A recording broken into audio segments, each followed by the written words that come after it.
It might be worthy of mentioning that the United Center tickets for the Sky versus the Fever game went on sale this morning and they sold out within a minute. So the Indiana Fever are facing the Chicago Sky, and they are playing, obviously, in the United Center. There are 20,000 seats. It is going to be one of the most biggest attended WNBA games of all time. Clark's influence on the WNBA isn't just impressive, it's historic. People expected her to be a big name when she made the leap from college to the pros, but no one anticipated the level of impact she would have in such a short time. Now her presence is rewriting the script of women's basketball. I don't know if it's going to be more or less attended, because I think it was 20,000 and something in the Mystics' last game of last season, where in fairness, Caitlin Clark played, 15 minutes of that game or something? Caitlin Clark did she even play in the second half? But yeah, that was obviously a huge game. Every game she plays turns into an event with tickets selling out in record time. The latest example is the Indiana Fever versus the Chicago Sky at the United Center, where 20,000 seats disappeared within 20 minutes. That's not just demand, that's dominance. But this game being in the United Center, if you guys did not see, tickets sold out. And tickets sold out in 5 minutes. But here's where things get really interesting. The game wasn't just anywhere, it was in Chicago, the home of Angel Reese. This was supposed to be her moment, her chance to showcase her talent in front of her city. Instead, the headlines revolved around Clark once again. The crowd wasn't packing the arena for Reese. It was Clark they came to see. The rivalry, which had already been fueled by on-court battles and off-court debates, just reached a new level. United Center sold out in a minute. Sorry, not in a minute, 5 minutes. A minute. It was a fight even trying to get tickets. Seats kept disappearing. They started at $200. Back in 2007, you get season tickets for that price. You can go get season tickets probably a year ago for that price in some teams. 4. Angel Reese has never been one to back down from competition. In fact, she thrives on it. From her days at LSU, she built a brand based on confidence, intensity, and an unapologetic attitude. She embraced the role of feeding off criticism and using it as motivation, but this was something different. Seeing her home crowd filled with Fever jerseys instead of Sky ones was a clear message. Caitlin Clark is the star people are paying to see. Gonna be all Fever fans again, by the way. Now, people do not realize, there are some Chicago Sky fans. There really are. But as you guys can tell, not every Chicago Sky game will sell out this year, even in their 10,000 seater stadium. Most won't sell out, and the Fever are going to sell out every single game immediately in Cambridge. First time Reese has found herself in Clark's shadow. Their college days set the stage for what has become one of the most talked about rivalries in women's sports. Their NCAA championship showdown was a turning point not just for them, but for the entire sport. Clark's record-breaking performances had already placed her at the center of the conversation, but Reese took things to another level with her court gestures, particularly the "you can't see me" moment that went viral. That moment wasn't just about competition, it was a cultural flashpoint. Fans were divided. Some saw it as great showmanship, while others criticized Reese for unsportsmanlike behavior. Regardless of which side people took, one thing was clear. Women's basketball had never been talked about this much. The rivalry was officially born, and it has only intensified since. Now fast forward to the WNBA, and the tension has carried over in ways no one fully expected. While Reese has remained vocal and continued to build her brand, Clark has done something even more significant. She has shifted the entire landscape of the league.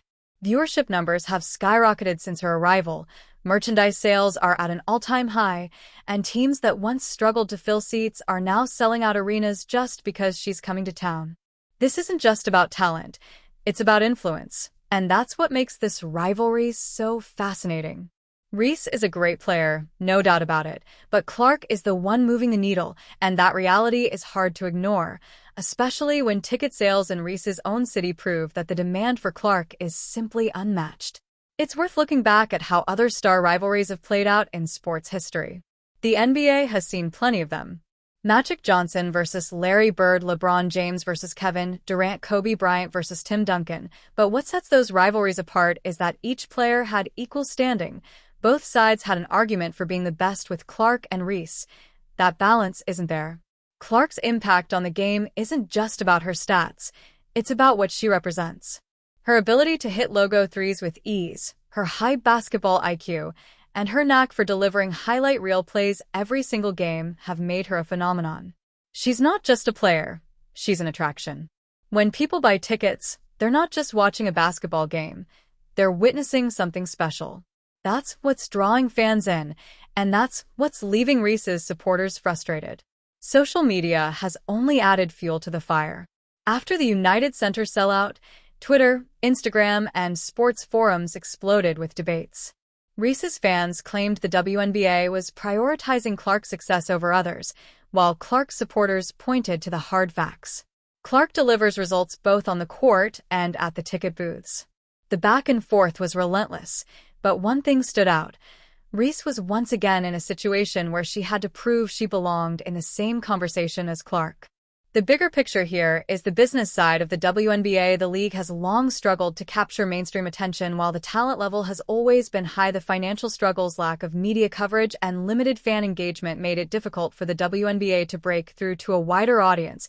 But now, thanks to Clark, things are changing. Look at what happened with the Washington Mystics. They moved 2 of their games against the Indiana Fever to Baltimore, a direct move to capitalize on Clark's draw. This isn't a coincidence, it's a calculated decision based on numbers. The Mystics knew that by shifting the games they could pack a bigger arena and make significantly more revenue. The same thing happened in Chicago. The Sky organization wasn't just hosting a game, they were hosting an event, one that fans desperately wanted to be a part of. But this shift raises an important question. Where does that leave Reese? She has been vocal about wanting to change the WNBA to bring more attention to women's basketball, but now the attention isn't coming in the way she expected. Instead of being the face of the movement, she's becoming a supporting character in the Caitlin Clark show. Has to sting, especially in her own city. The way Reese responds to this moment will define the next phase of her career. Will she use it as motivation, elevate her game, and prove that she's just as much of a draw as Clark, or will she continue to fight a battle that's already being won by someone else? The greats in sports history have always found ways to adjust and reclaim their narrative. Michael Jordan used being cut from his high school team as motivation to become the greatest player ever. Tom Brady used being a late-round draft pick to fuel a legendary NFL career.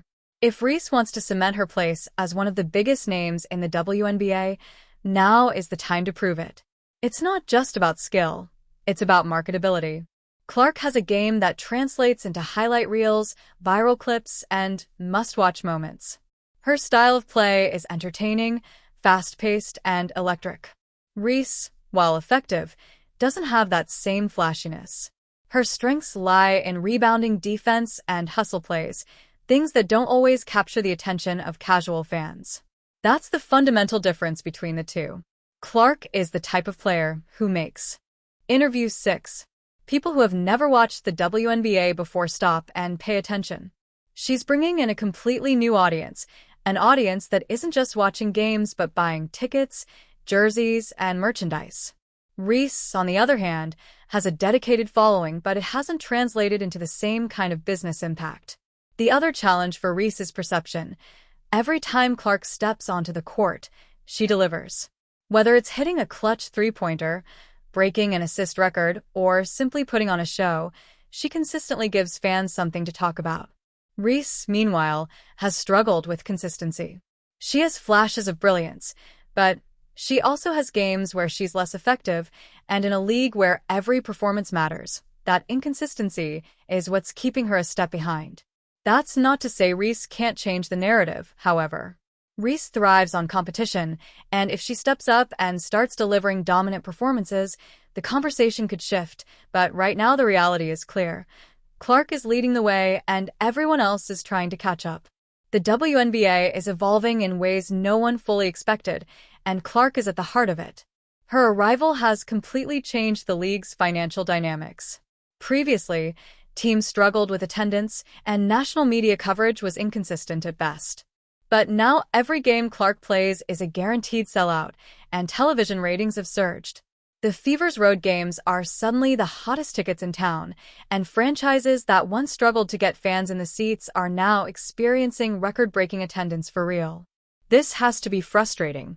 She isn't just another rookie. She's a college champion, a proven competitor, and a player who built her own following through sheer confidence and grit. She plays with passion, brings energy to every game, and isn't afraid to speak her mind. But here's the problem. WNBA success isn't just about presence, it's about results, and right now Clark's results are overshadowing everything else happening in the league. This isn't just a Caitlin Clark versus Angel Reese debate, it's about the nature of sports stardom. The most successful athletes in history didn't just play well, they created moments that stuck with fans forever. Michael Jordan had his clutch shots. Serena Williams had her dominance on the tennis court. Tom Brady had his Super Bowl comebacks. Clark has already started to create those moments in the WNBA while Reese is still searching for hers. The United Center game was a glaring example of how the league is shifting.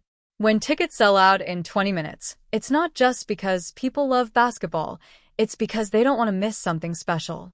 That level of demand doesn't come from being a great player alone. It comes from being a spectacle, and whether people love or hate Clark, they know she's going to put on a show. Reese's game, by contrast, doesn't have the same built-in entertainment factor. She's a dominant rebounder, a tough defender, and a vocal leader, but her play style isn't built for highlight reels in the same way Clark's is. Clark's game is tailor-made for the modern sports audience.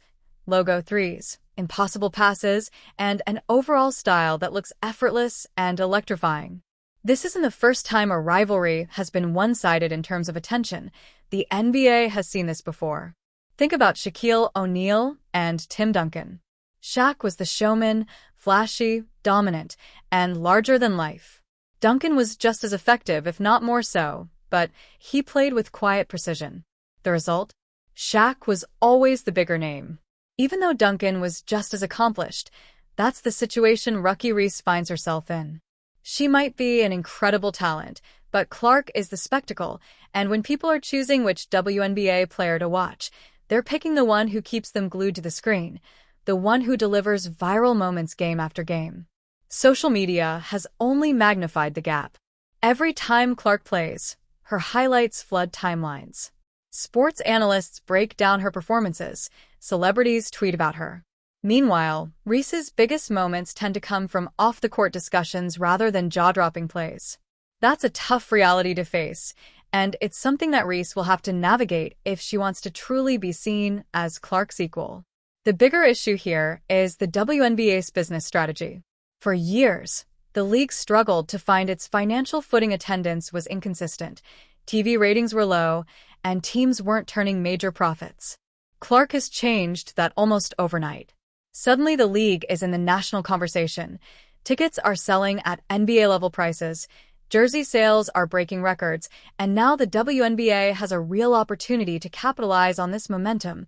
But that raises an important question. Can the league sustain this level of excitement? Or is this just a temporary spike? Clark's popularity isn't fading anytime soon. But one player alone can't carry an entire league forever. If the WNBA wants long-term success, it needs multiple superstars generating this kind of excitement. That's where Reese comes in. She doesn't have to beat Clark in popularity, but she does need to cement herself as a must-watch player. She needs her own defining moments. The kind of performances that make people say, I have to watch Angel Reese play tonight. One way she can do that is to develop her game further right now. Clark has a massive edge in terms of offensive versatility. She can shoot from anywhere, create plays, and control the tempo of a game. If Reese wants to close the gap, she needs to expand her offensive arsenal. She's already dominant in the paint, but adding a mid-range jumper or a reliable three-point shot would make her even more dangerous. The other thing Reese needs to do is win it. Nothing shifts a rivalry like success. If the Chicago Skies start dominating, if Reese leads them to deep playoff runs, or even a championship, the conversation starts to change right now. Clark's popularity is fueled by her individual brilliance, but if Reese starts stacking up wins, people will have no choice but to pay attention. The history of sports tells us that rivalries only last when both sides are competitive. LeBron James and Kevin Durant had an incredible rivalry because they both won championships and went head-to-head in the NBA Finals. If one of them had never reached that level, the rivalry wouldn't have mattered. If Reese wants to truly rival Clark, she needs to be part of big games, championship races, and legacy-defining